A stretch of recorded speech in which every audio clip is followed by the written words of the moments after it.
মন্ত্রণালয়ের দায়িত্বে গিয়ে সব জায়গায় দুর্নীতির মহাসাগর দেখেছেন জানিয়ে নৌ পরিবহন এবং শ্রম ও কর্মসংস্থান উপদেষ্টা ব্রিগেডিয়ার জেনারেল অবসরপ্রাপ্ত এম সাখাওয়াত হোসেন বলেছেন, অনেক মাফিয়া তাড়ানো হয়েছে, কিন্তু এখন নতুন নতুন মাফিয়ার গন্ধ পাওয়া যাচ্ছে।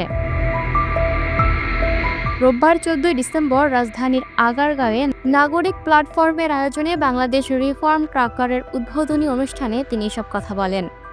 এম সাখাওয়াত হোসেন বলেন, আমি যত মন্ত্রণালয়ের দায়িত্বে গিয়েছি সব জায়গায় দুর্নীতির মহাসাগর ছিল। এটাকে রাতারাতি কমিয়ে আনা সম্ভব নয়, তবে অনেক মাফিয়া তাড়িয়েছি, যদিও এখন আবার নতুন নতুন মাফিয়ার গন্ধ পাচ্ছি। অনুষ্ঠানে গণমাধ্যম সংস্কার কমিশনের দেয়া শতাধিক প্রস্তাবের একটিও সরকার বাস্তবায়ন করেনি বলে অভিযোগ করেছেন এই কমিশন প্রধান কামাল আহমেদ।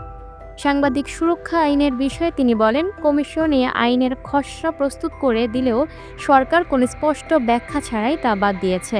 এছাড়া স্থায়ী ও স্বাধীন গণমাধ্যম কমিশন গঠনের প্রস্তাবও নাকচ করে দেওয়া হয়েছে। এর বদলে অকার্যকর ও সরকারি নির্ভর প্রেস কাউন্সিলকেই পুনর্গঠন করার উদ্যোগ নেওয়া হয়েছে। Lucky Akter, up to date news, Dhaka.